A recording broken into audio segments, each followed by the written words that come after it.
All right, we're gonna get rolling here. So if you're like me and you're a big sports fan, you've got to be jonesing for some actual sports because The Last Dance can only take you so far. So baseball. So I couldn't think of a better guest to have on than my buddy Dana Cavalea. I'm going to give you a quick intro in case you don't know Dana. So Dana spent 12 years with the New York Yankees. He was their director of strength and conditioning and performance. He was voted, won a World Series in 2009. He won the Nolan Ryan Award, which was voted on by his peers. So his peers voted him the #1 strength and conditioning and performance coach. He worked under two legendary managers, Joe Girardi and Joe Torre. And he's just an exceptional guy. We're going to talk about his book in a second, but I'm going to list some of the people that Dana coached over his career, and it's pretty remarkable. So Hall of Famers, and Dana, correct me if I'm missing any. We got Jeter, Mariano Rivera, Randy Johnson, Ivan Rodriguez, Mike Mussina, Torre, you were under, and then we've got Andy Pettit, Alex Rodriguez, Bernie Williams, Jorge Posada, Teixeira, Robinson Cano, CC Sabathia, Jason Giambi, Matsui, Swisher, Clemens, Johnny Damon, even Jabba Chamberlain, which we could talk about. What happened to Jabba Chamberlain? So Dana has worked with some of the most elite athletes out there. He's now transitioned and is working with companies like Deloitte, Johnson & Johnson, Under Armour, massive brands, and he works with top CEOs all over the country. He's an amazing guy. When he talks about habits of a champion, which is his book, he lives it. So quick story, I go to Capitol Grill with Dana for a little bite to eat, and we're in Capitol Grill. It's a steak place. And Dana orders salmon and like broccoli or something. I'm like, this guy never stops. Like he's on it. So he does not compromise from those habits. And I'm super, super excited to have him on here. His book is Habits of Champions. He's written a bunch of phenomenal children's books that everybody should pick up. We're going to be giving away a signed copy of Dana's book, but we do have a trivia question, which will come later. So we're excited about that. And this is just going to be like every other call. It's going to be very interactive, like we did with Charlie Engel. If you guys have become close with Charlie, send him a note. He and his wife both came down with Corona. His wife's in the hospital, but hopefully she's going to be doing okay. And thank you guys. Shantae Lowe is training now for her 5th Olympics. Thanks to everybody's generous donations, we were able to outfit her with a whole home gym. So thank you guys very much for your generosity. I really, really appreciate it. So we're going to kick this off with Dana. So Dana, I'm going to start by asking you a question. I think everybody says they want to be successful, but most people are not willing to be successful. That's at least my opinion. That people want it, like they say, I want to lose weight, but they're not willing to change their diet or exercise differently. They say they want to be more financially secure, but they still don't do the right thing. So I wanted to get your feedback on that to start us off. What are your thoughts? Yeah. Well, listen, thanks for having me. It sounds like we got a lot of type A high performers on the line, which that's my group. Those are my people. A little bit. I'm going to preface this all by saying, listen, I'm not a runner, and I would never even bite off something like the calendar challenge, because it's just not my thing. But I definitely tip my cap to all of you, and I think it's unbelievable, and I've enjoyed following your journeys, mostly through Scott's LinkedIn. But thank you again for having me and spending the time. But, really, when I start working with people, especially in the business world, the first question I ask them, Scott, is what does winning mean to you? Which is really, what does success mean to you? It's just wrapped in a sports, terminology of winning. What does winning mean to you? Not the person next to you, not your parents, not your spouse, but what does it mean to you?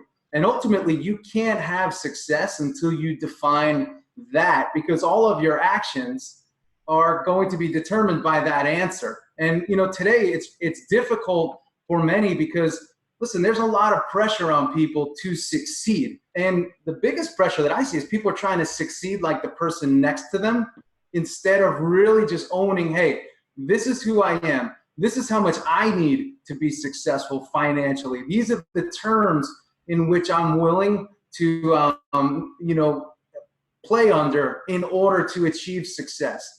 Some people have a very high capacity for work, meaning they can get up early, work all day, come home, train, sleep 5 hours, spend a little time with the family, and they're good. They could do that over and over and over again, and that's what works for them. But other people don't have that kind of capacity. So you got to know what type of a player are you. And when you understand what type of a player you are, what your capacity is, what your optimal work hours are, what type of training works best for you, when you align that with the answer to the question, what does winning mean to you? That's when you put yourself in a position for success. And the baseball analogy is, listen, you have players like A-Rod. They're paid to clang and bang, hit home runs, drive guys in. But then you have these other players that are like a Brett Gardner. He's a speed guy, drop a bunt, get on base, steal second, have somebody else hit him in. If he starts trying to play A-Rod's game, there's no way he's going to be great, and he's going to get frustrated, and he's never going to maximize his full potential. So success is truly based on your individual definition of what it means, and your actions should align accordingly. So I think, in these crazy times that we're in right now, it can be very easy to get very low, and it can be easy to get pretty high based on a news cycle. But I know one of the key components in your book is being even keeled and staying kind of in that middle ground. How do people, in sports, but also how do you transition that into the business world? How do you coach people how to kind of stay, in that middle ground, not too high, not too low? Yeah. So, when you watch the best players in the world compete, you realize that they find this sort of middle ground. The amateur player versus the professional player gets really excited when things go well, when they land a deal, when something good happens, they get really high. But when they lose that momentum, or there aren't a lot of deals on the table, or a lot of things aren't happening on the positive front, they tend to plummet downward.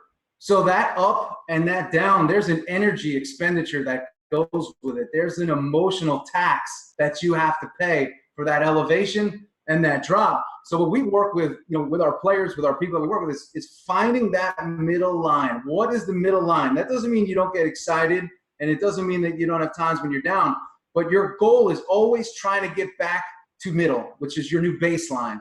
And, we do that by helping people understand, what are your tripwires? What are the things that you keep sort of tripping over that are leading you towards elevation or that dip and that drop? So when you start to figure it out, there's always these sort of reoccurring themes that we all have. And, times like these, if you're somebody that has a financial tripwire, you're going to be exposed right now, and you're going to really feel the pressure of that. So that's why it's so important to understand your habits and your tendencies and how you react to situation and circumstance. And when you do, that's really where your coaching process originates and begins. How do we get you to understand where your baseline is, what your baseline is? and how to get you to stay around it more, as opposed to going up and going down, up and down, because that's exhausting. And we add this sort of what I call an emotional tax and an emotional toll to business and life that we don't have to pay at the rate in which we're charging ourselves. Interesting. So you worked with some people that were extraordinary at this, and the ones that come to my mind are probably Torrey, Mariano Rivera, and Jeter. They seemed just always the same. Anyone you'd add to that list, or any specific stories you want to tell about that? Yeah, I mean, a guy like Andy Pettit's the same way. Again, a lot of the players that I've been fortunate enough to work with, they were these upper echelon type players, and you start to study the habits. You know, what are these habits? And I learned some really amazing things from them. And you know, growing up, I was the type of player that felt that if I wasn't working, somebody else was. So what did I do? I worked more, and I just kept working and working and working, because I was told, well, hard work will get you to where you want to go. But I associated hard work with working long and working more, as opposed to focusing on the things that move the needle. What are what I call, you know, income producing activities, and income meaning financial happiness and moving myself towards where it is that I want to go. So what are my IPAs and what are my EDAs? What are my energy draining activities? When I started to figure those out, you learn where to spend most of your time. Now, when you watch a player like Jeter, Rivera, Pettit, all of these big time guys, what you start to see is a very familiar pattern. And that pattern is they are usually the last ones at the stadium, and they're usually the first ones to leave, which is very different than what I was brought up with. I was brought up, be the first one there and the last one to leave. But the difference between those guys and everybody else is when they get there, they execute on a schedule. Like when you look at the clock at 4 o'clock, you know where so-and-so is going to be. When you look at the clock at 5:15, you know where so-and-so is going to be. So that's how dialed in they are, and their consistency factor is much higher than everybody else. See, what I also found with professional players versus amateur players is that they don't need variety. They actually find comfort and balance in the consistency and of doing the same thing day in and day out. So that routine is what they double down on, and that's how they get really good at these positive habits. And while they're finding what habits work for them, they're also quick to get rid of things that aren't serving them well. And I've seen that in terms of, you know, even the posse that some of these guys roll with. You'll say, hey, where'd this guy go? And it's like, hey, well, they got a little bit of an agreement because so-and-so needed more from the player than the player was able to give. And there's a separation there. So that's sort of, these guys are always playing offense on their life, and always playing offense in terms of what they're allowing in and what they're not. So I'm seeing a lot of stuff pop into chat, and I think one of the beauties of this is let's be super interactive. If you've got a question, go ahead, ask Dana. You ask it, he'll answer. Yeah, I mean, I'd love to kick off with this one. Were you at all in awe the first time you were surrounded by Yankee greats? Hey, you know, I grew up on Long Island, as you may be able to tell by the accent, and you know, I was a big Yankee fan. I was in 1996. I actually thought if I went out and cut my lawn that day, because when I cut the lawn, they would win. I'd be out there cutting every day. I was a super fan. So I was really excited, you know, for the team. And it was when Jeter was coming up and all these great players. And as a young guy, you know, I sort of idolized these people just based on what they were doing. And I was a young player myself, so I was even more in awe by their performance. But you know, my journey started when I actually left New York. I decided to go to the University of South Florida down in Tampa, get a degree in sports medicine, and I started interning with the football team. I'm definitely not a football guy, but I decided to go to Tampa because I knew there were all these professional sports teams that would have camp there, one being the New York Yankees. So one February day, I was interning with the football team. I decided to go up to the stadium, Steinbrenner Field, and basically watch spring training like any other fan. So I walk up to the fence, I have this flip phone and I'm taking pictures through a chain link fence, sending them back home to my family and friends in New York that were all freezing. And literally that day I go back to my internship at the university, and the strength coach that I was working with there calls me in his office and says, "Hey, Dana, I just got a call with the coach with the Yankees. He's looking for a guy to basically hand out water, hand out towels, and watch the weight room while he's out on the field. Would you have any interest in that?" I'm 19 years old at the time, and I said, "I would love that. That would be amazing. And, you know, when do I start?" He says, "You start tomorrow." So the next day I drive my beat up old car up to the stadium, park up front. The day before I parked a mile and a half away because I couldn't afford parking. And I walk in the clubhouse. They throw a credential around my neck with a C in the corner for, you know, clubhouse, and F for field access. And the next thing you know, that same field I was taking pictures of a day earlier, I'm now in the middle of. So my life changed like that. And I went from one side of the fence to the other. And I was a kid that was brought up, you know, sitting under the lights at Yankee Stadium with my dad. And I'd say, "Dad, when can we get closer to the field? That was my dream." And he said, "Well, when the rich people leave, we'll go down and we'll take their seats." So that was like the highlight. So to be on the field was really amazing. So I was definitely in awe, but you learn very quickly that you can, if you stay in awe too long, you're going to be gone. So at 19, I realized I had an unbelievable opportunity. So I better jump on top of that. Who is the most prolific smack talker, and who is the least impressive, least hardworking guy? So the biggest smack talker, Nick Swisher, was a pretty big smack talker. I mean, part of it is he couldn't stop talking. So he would always be sort of, you know, nipping at guys and be that player that would sort of drive you nuts. Speaking of Jabba Chamberlain, he was also one of those guys that was always just sort of picking at people and getting them to sort of crack. So, you know, Andrew Jones, you know, you may remember him with the Atlanta Braves for a while. He came over with us. He was another guy. He entered the league at 18 years old from Curacao and was on the big stage playing in the World Series in his first year. He's still a big smack talker. Even on Instagram, he's always, you know, chasing you down. And that was really the best part of the game, because unlike a traditional like work environment, you know, in corporate America today, you can't really be yourself. You can't really be open. If somebody's, you know, being a jerk, it's hard to tell them. You have to do it a certain way. Where in baseball, it's like, boom, you just tell a guy. Sometimes there were fights that would break out. But the same two guys that were fighting would be at the dinner table having dinner before the game together. So it was a really open environment. And I feel like you could learn a lot in terms of communication from a professional sports team and the interactions. Conflict is a part of the game.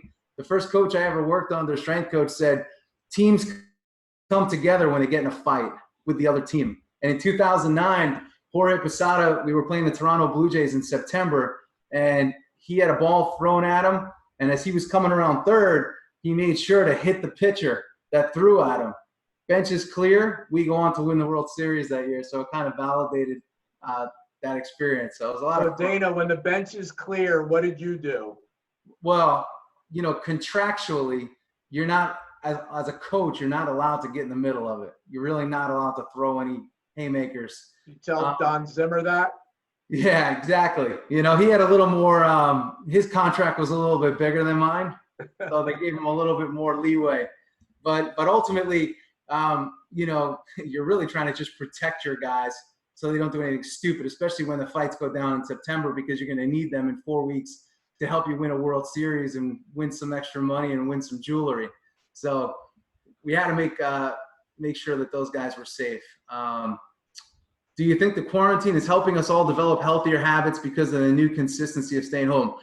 I got to tell you, I mean, even just the dialogue that I jumped in on coming on this call, I mean, everybody seems to be training, at least the people that I'm around. And I believe that we have an opportunity right now. And there's definitely some things that are going around that suck, things that we'd like to do that we can't. But sometimes I find one of the stories I wrote is about in life, sometimes you have to slow down to speed up. And this is a good time for us to really do a good self-evaluation and say, hey, where am I performing well? Where am I not performing well? What are my blind spots? And if I can't see them, can I find someone that can help me find them? and let me work on them. Because, you know, when we're in this competitive business environment, competitive life environment, competitive parenting environment, and survival environment, we get so caught up in the day-to-day survival that we forget sort of what we need. So this is a really good time to ask yourself, hey, what have I been putting off? What do I need? And I found a lot of people that I coach, they never have a dialogue with themselves about like what's actually going on until something snaps. Like, wow, I had my first panic attack. What was that? I thought I was having a heart attack, right? So this is a good time to do a self-evaluation and say, hey, where am I maybe going too hard and working too fast and working outside of myself? And how can I sort of dial back and say, what do I need to be great? And maybe you need to define what greatness is and what, again, winning is to you. Redefine it. Hey guys, you can take yourselves off mute and ask the question directly to Dana rather than doing the chat. Should I answer these in the chat? Let's have somebody ask a question. Who's got one? You can have already put it in the chat. I'll throw one out there. Jeff DeStasio, thanks for joining us, Dana. I appreciate it. When have you seen really high performers, top of their game, start to or actually burn out? And what strategies have you seen them use to mitigate it or recover from it? Yeah, I had a gentleman that I worked with. I still work with him. He's from New Jersey. He's a healthcare magnate, multi-billionaire, owns sports teams. And when I first saw him, he looked like Dr. Emmett Brown from, Back to the Future. Hair all over the place, just totally fried out. And now it's a big joke with him. But ultimately, for him, a really high performer in the world of business. And what we had to do was, again, ask him, where are you feeling stretched? And where are you doing things that you're not getting a return on your time and on your energy? And those are the things we have to start to eliminate. So identifying where there's an excess energy expenditure, and even to where you're working out of your lane or out of, some people call it a zone of genius. We got to find out where you're sort of working out of alignment, because those are the activities that are going to cause you the most resistance. The other thing I've seen is too, most people, I call it a goalpost strategy. So you have this goal, you get up in the morning, boom, there's a goalpost. You go to work, there's another one. Then there's lunch, there's another one. Then there's the end of your workday, there's another one. And then there's going to sleep. What are you doing in between those posts? For some people, they get up and they just start working all day long. And then they go to bed and they do it again. So there's no chance for them to recharge themselves. So that's a big source of burnout. The other thing is too, identifying what are your sort of themes of thought that are taking place throughout the day. Are you thinking in terms of scarcity? Are you thinking subconsciously negative? Because that's exhausting. And you may say, hey, I'm taking care of myself. I'm doing all the things I'm supposed to be doing, but I still feel shot. I still feel burnt out.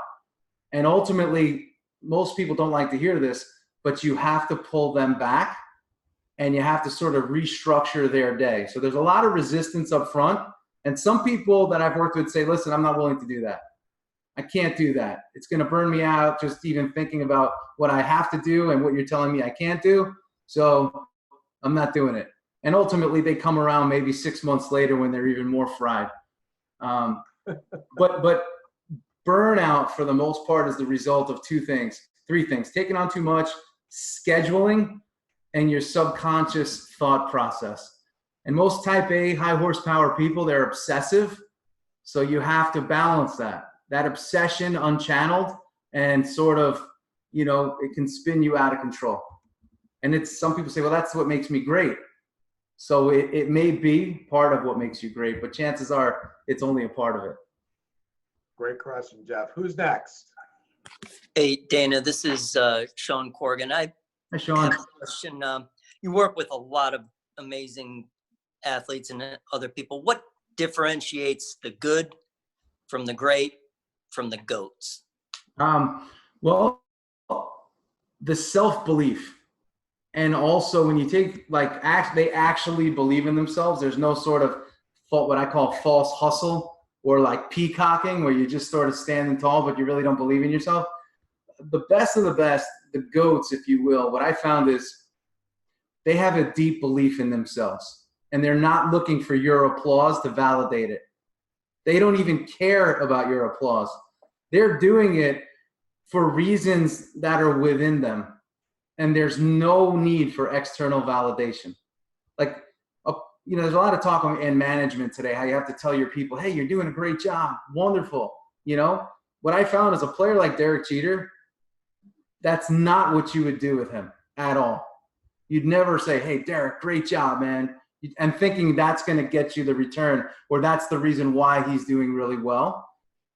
Within him, there's a confidence. And again, there's no need for an external validation. For guys at that level, it's just conversation that they enjoy, that makes them feel connected. That's what they like, but it's not giving them sort of these pep talks and things like that. They don't respond to that.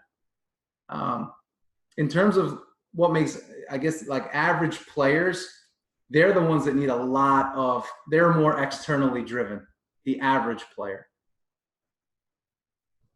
Interesting. Who's next? Hey, This Dana. is- Sorry, go ahead. No. This is Stacy Feiner. I hail from Cleveland. Hi, Coach. How are you? Hi, Stacy. How are you? I'm doing well. I love following your videos on LinkedIn.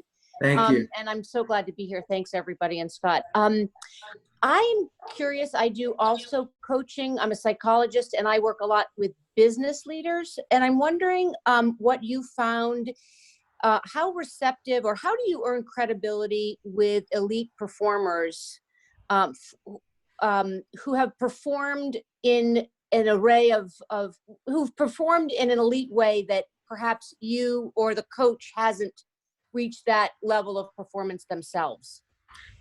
Well, you know, it's a really interesting question because, you know, as a coach, right, I find most people that get into coaching, they haven't reached the same level as some of the players in which they coach. Like, you know, I coached Derek Jeter. There's no way I could play shortstop for the New York Yankees. I just can't do it, right?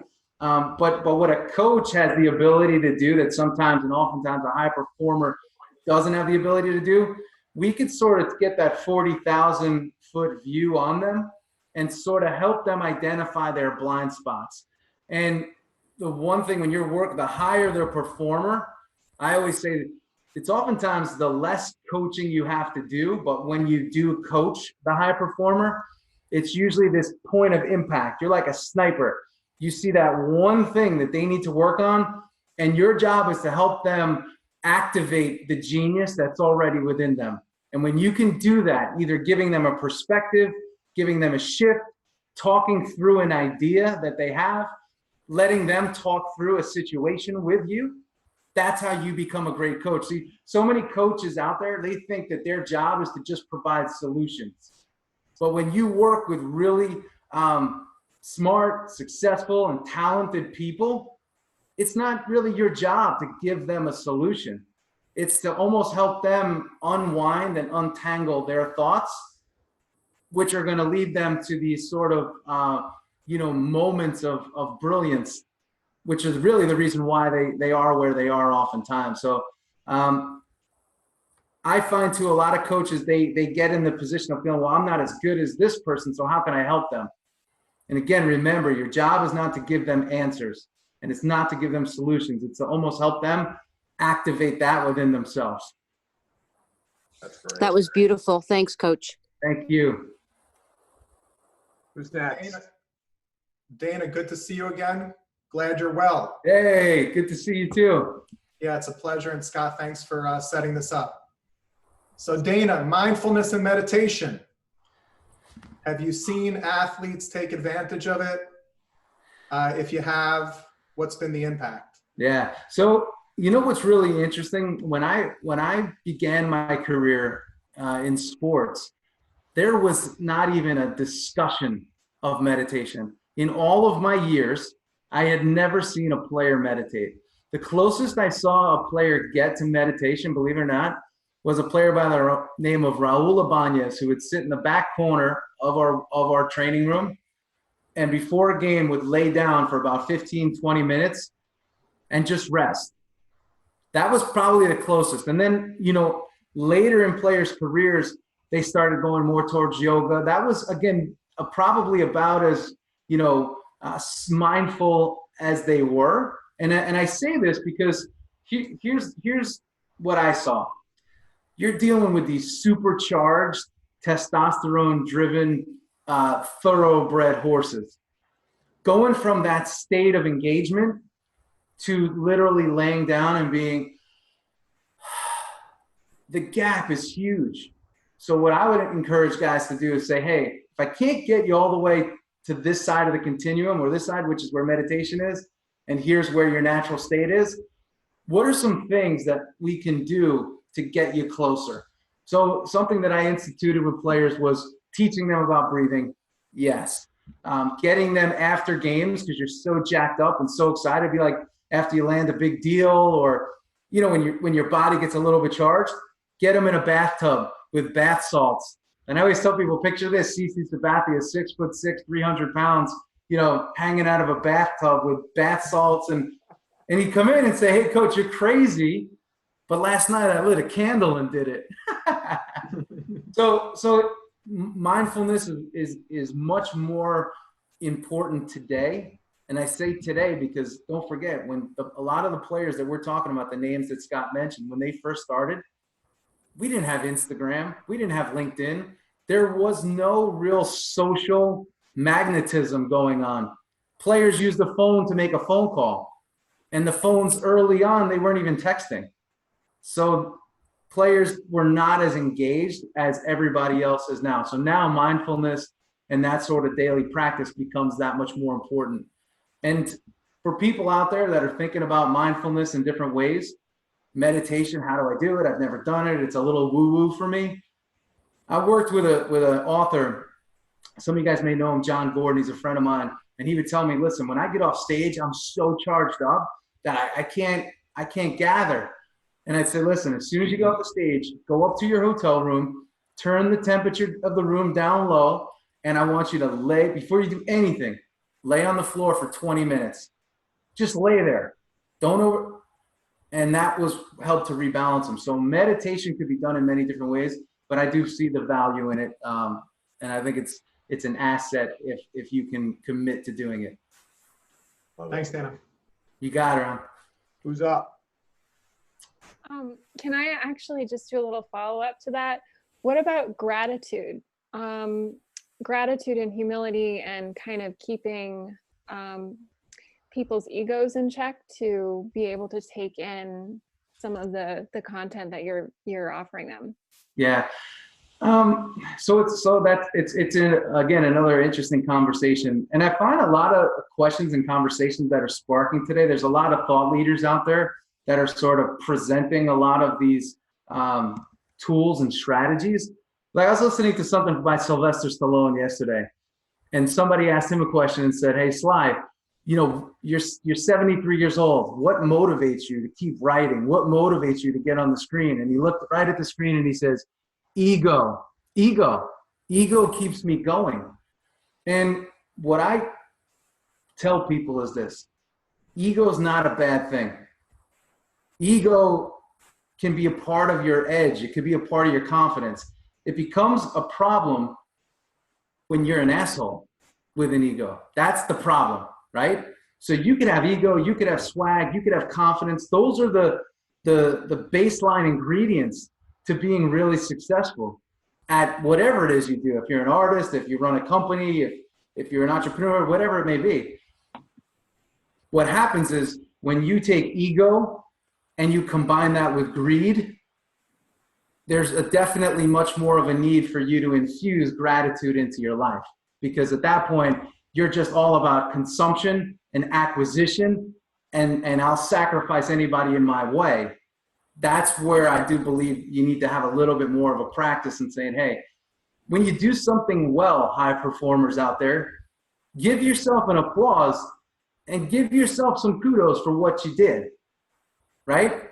And be appreciative of, hey, I put the time in, I attacked the process, and this is what I got, and then keep moving forward. And don't forget the people that also helped you to achieve that. So gratitude isn't always just about, hey, I'm so thankful for this beautiful day. I'm so thankful for the house that I live in. I'm so thankful for the money that I have. I'm so thankful for my family.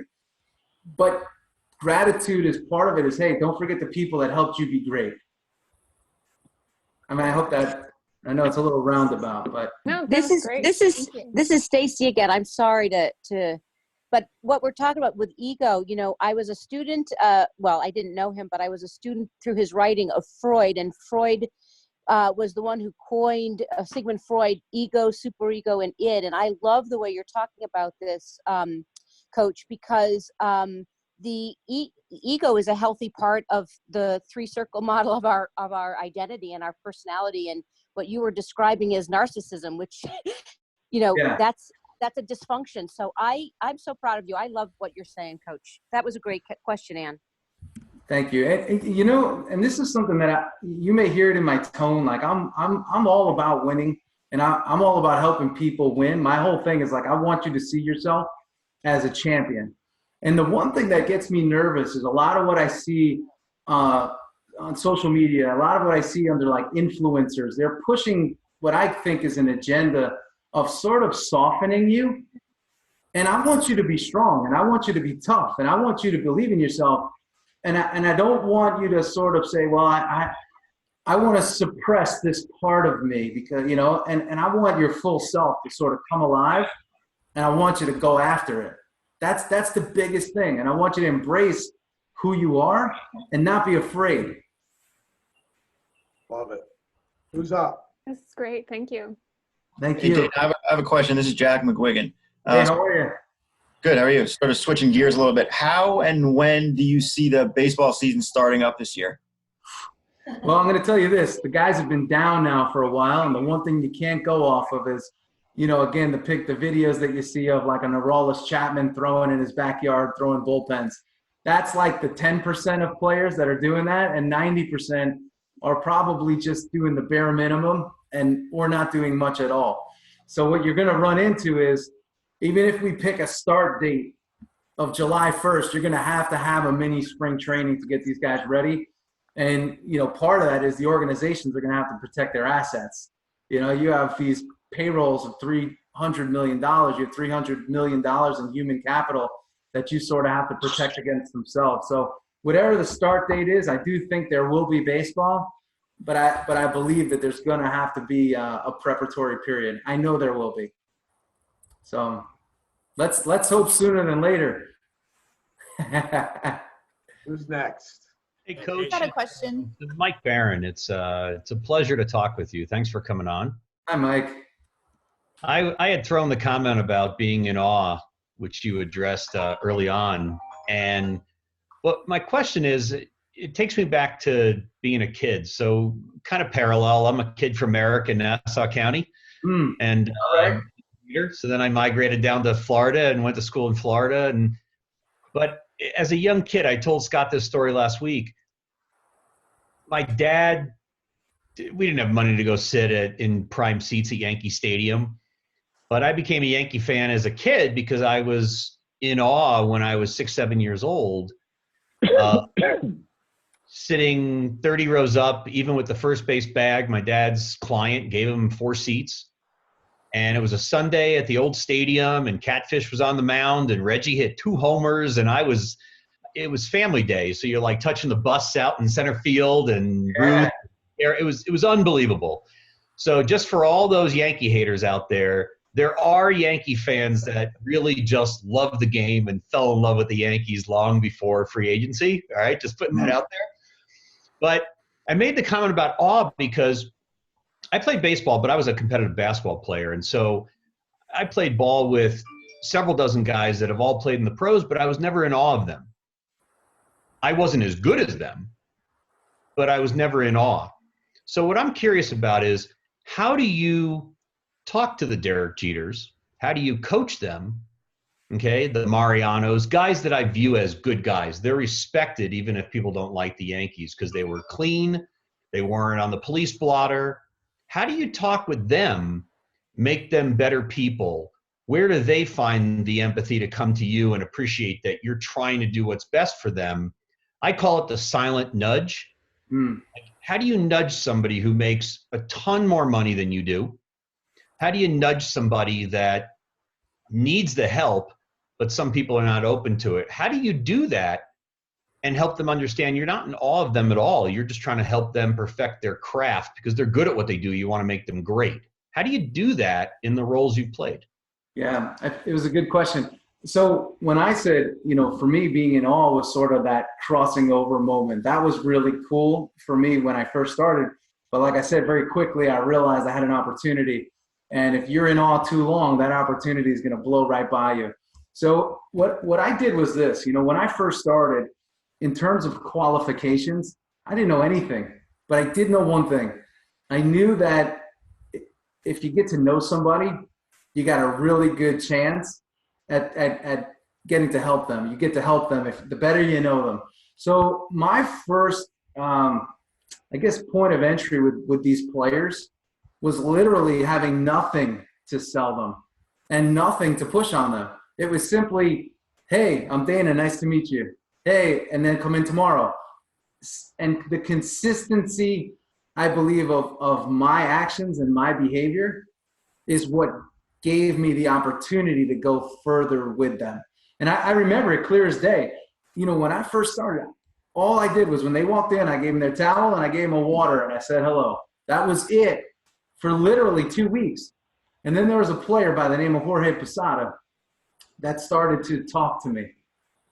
And I hit it off with him. And his best friend just happened to be Derek Jeter.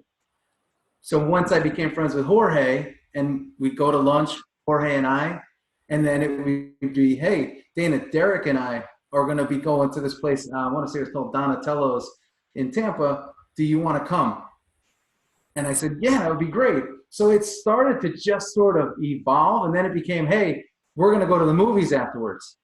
And I had a good friend of mine. He's still a very close friend, and he's the equipment guy with the Yankees. His name is Rob Kakuza. And he said to me, Dana, you're a young guy. Don't become a disciplinarian of these players, but get to know them outside of the stadium. Get to know them as people. And when you get to know them as people, they'll sort of give you the keys to the castle. And that's exactly what happened. I would know when it was my time to leave, but I would also know when it was my time to go and actually go on, go to the dinner, go to the lunch, go to the movies. And some of my greatest memories are that, we'd go to P.F. Chang's for lunch. It'd be like myself, Derek Jeter, Dave Justice, Gerald Williams, guys like that. We'd go have lunch, and then we'd all be in the movies, and we'd be four guys, most of them superstars, sleeping in the movie theater because we were so shot from practice that day. But those were sort of these moments of connectivity that allowed for the coaching to take place at a later date. But if I came in with my clipboard and just said, hey guys, this is what we have today, this is what we're going to do, you can't treat players like that. You can't treat Michael Jordan like that. That's just not how you work with that level of player. And if you try that, you will be bounced out of there. And in 2007, I watched it happen. The New York Yankees hired a guy that was my superior, and he was fired in 3 months because that's exactly what he did. Now, I was with the organization for 5 years prior to that point, as an intern, as an assistant, and I watched them bounce this guy out because he came in with an agenda, and he expected that agenda to be followed by this date and this time and to perfection. And the players said, oh yeah, not going to happen, because they felt disrespected.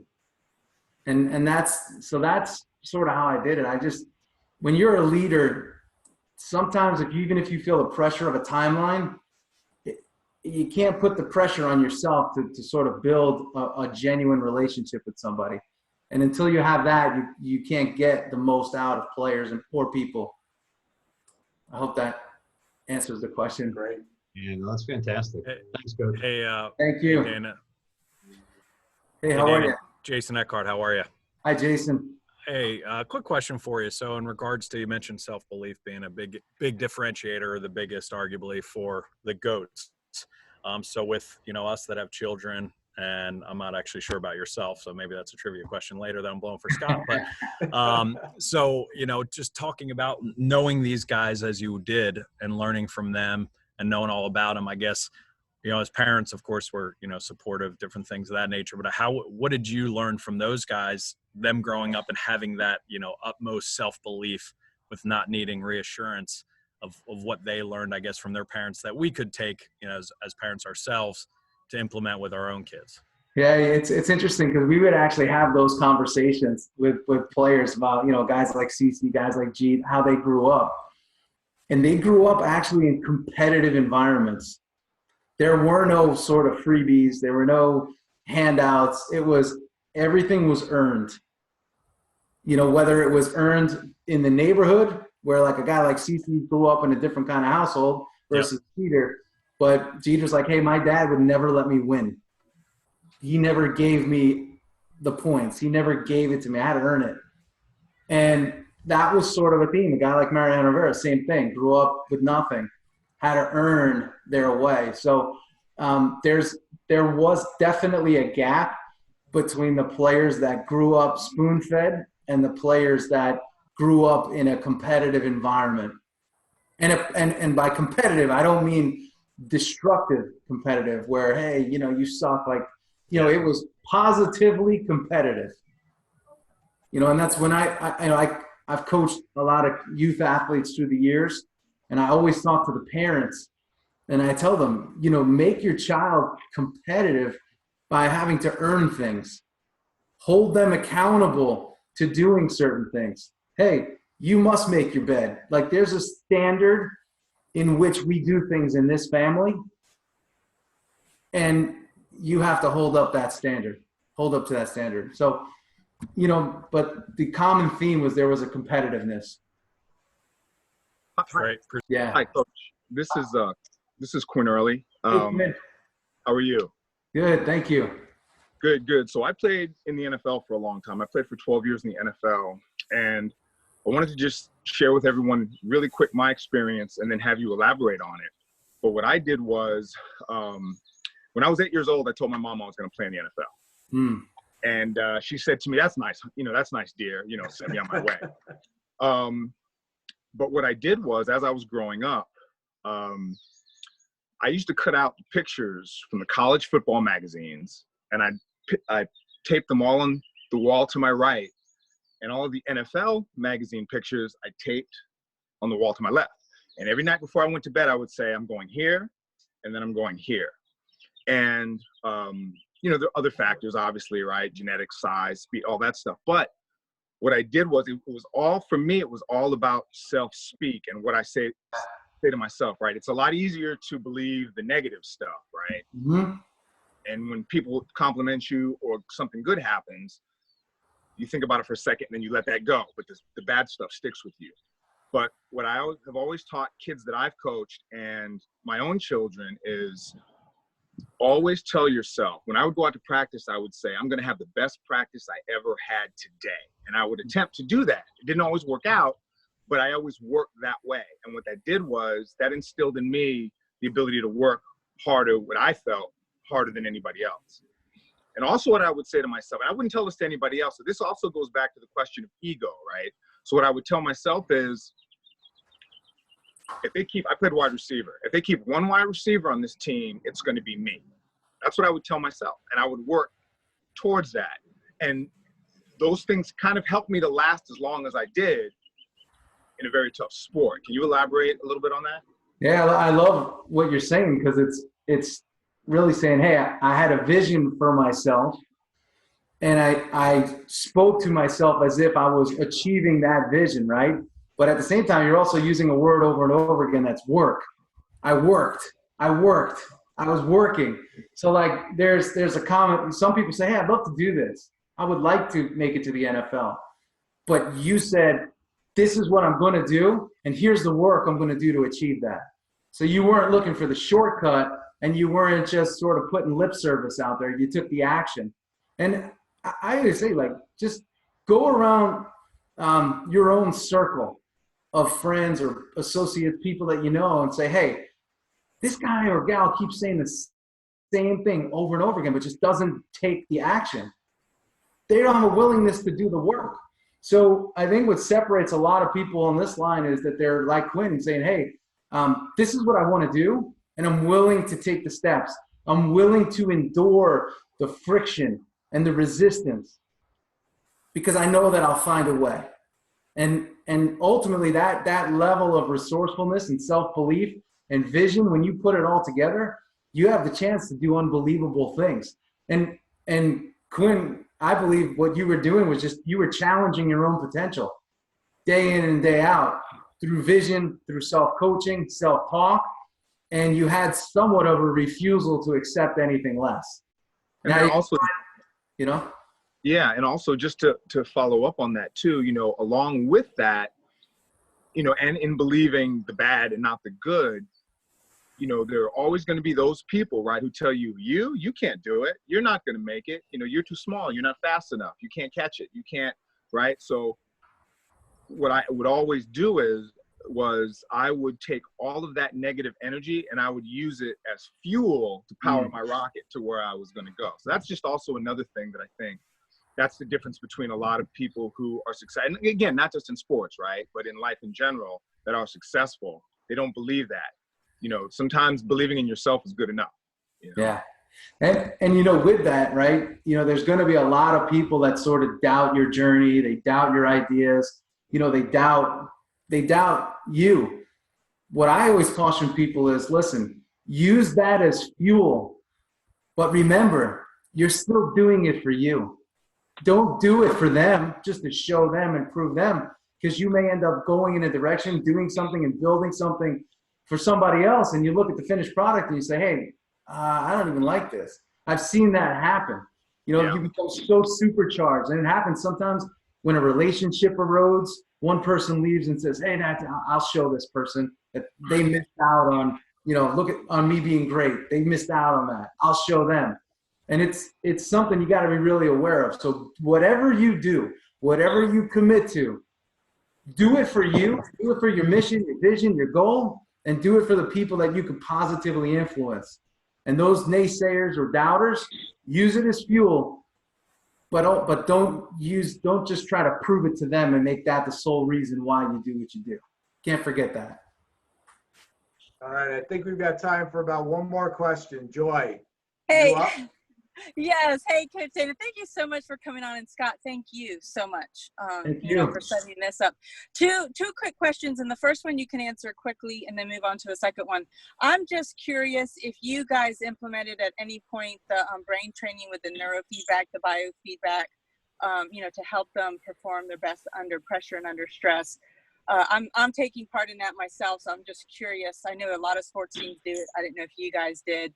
And then second question is, what do you think in each of the individual players set them up the best for, once they go to retire or once they get injured and they're out, not that struggle of identity? Because I know that's a big struggle, to go from playing to now not playing. And a lot of them really tank after that because all their identity, who do you think did that best and why, I guess is my question. Were they able to transition like that? Yeah, I remember when I first started in the game, Roger Clemens had a conversation with me. We were sitting in the outfield at Yankee Stadium. I still have a picture of it today. Nobody knows what we were talking about but us, obviously. And he said, D, I want to tell you something. Being a baseball player is what I do, but it's not who I am.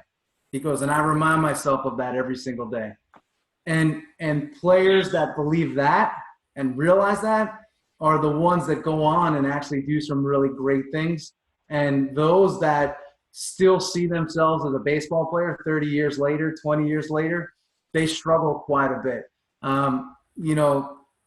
If you've been through pro sports and at that level, man, you're at a competitive advantage because you've had to push yourself. You've had to work through tremendous failure when you go into the business world. So when I work with players post-career or as their career's winding down, you ask them, hey, what are your goals? What are your dreams? What are your aspirations outside of sport? And you start to refocus them towards those things and help them to identify where they could sort of apply their talents. And again, you can sort of see the players that are going to struggle while they're still in the league. Some of the habits and behaviors that some guys have, you just know that they're not going to translate well into the real world, no matter what. So, it's easy to see who's going to be doing well and who's not. And I always find as a coach, what I've done well and always committed to is once they're your players, they're your players.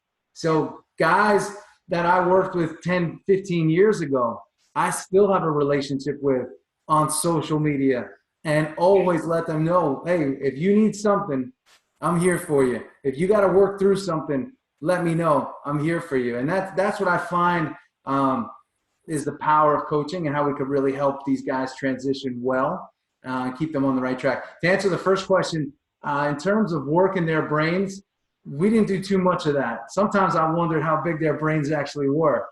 But no, we didn't do a lot of that. And a lot of that is too because the science part of it was not fully matured at that time as much as it is now.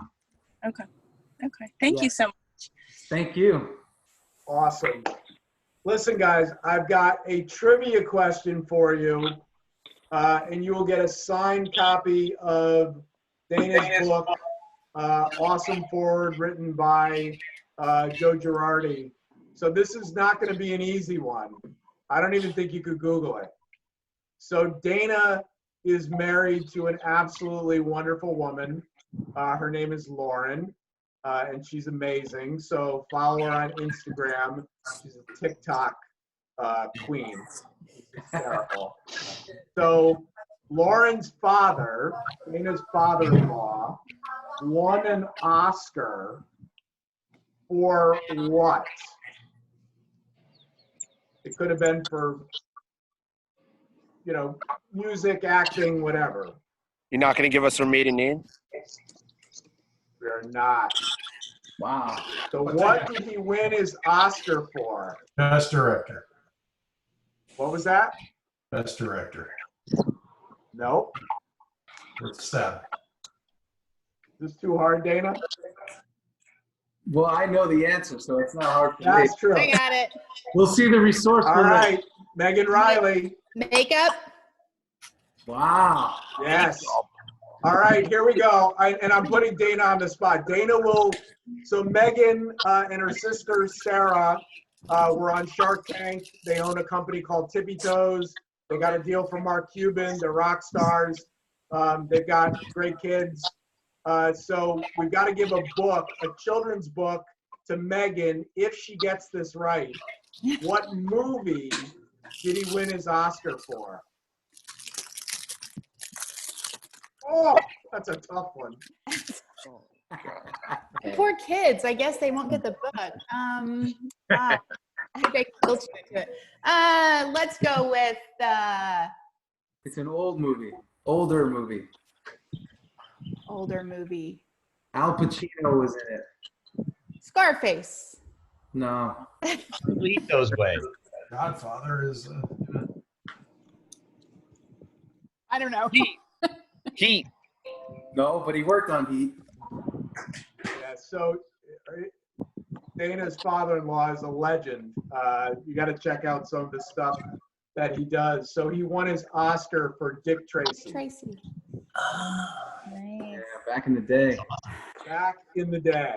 That's awesome. You can imagine what Halloween must be like for the Cavaleas, with all the stuff that he can do.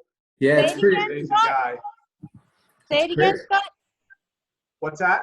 What was the movie? Dick Tracy. Got it. Yep. So we'll send the children's book anyway. Don't worry. Thank you. Thank you, You Dana. have a daughter or a son or both? I got 3 girls. All right, I'll send this one. It's called Mighty Melina. It's about girls working together. I would love it. They would love it. That's awesome. Awesome. Cool. So just send me their names, by the way, too. Okay. Thank you, Dana, very much. We really appreciate it. We only have legends on here. That's the deal. So you're definitely a legend. I appreciate you coming on and sharing your knowledge with this amazing group of people who I'm really privileged to call friends. So thank you guys very much for joining us. And I'm going to give you a sneak preview because our next conversations with is going to be on June 2nd at noon. and it's going to be with my good friend Jesse Itzler. So just put it in your calendar. Jesse's a rock star. If you don't know who Jesse is, check him out on social media. He's amazing. But follow Dana, follow his career. He's doing great things. I love his advice and his book. Definitely pick it up. This is one that I go back to time and time and time again. It's 15 chapters, I think, and they're all gold, absolute gold. So thank you guys. Enjoy the rest of your day. And I really appreciate you guys. Thank Take care. Thank you. Thank you so much. Thank you. Thank you. Thank you. Thank you. Thanks, guys. Thank you. What a crew. What a crew. What a crew. Quinn, thanks for joining us.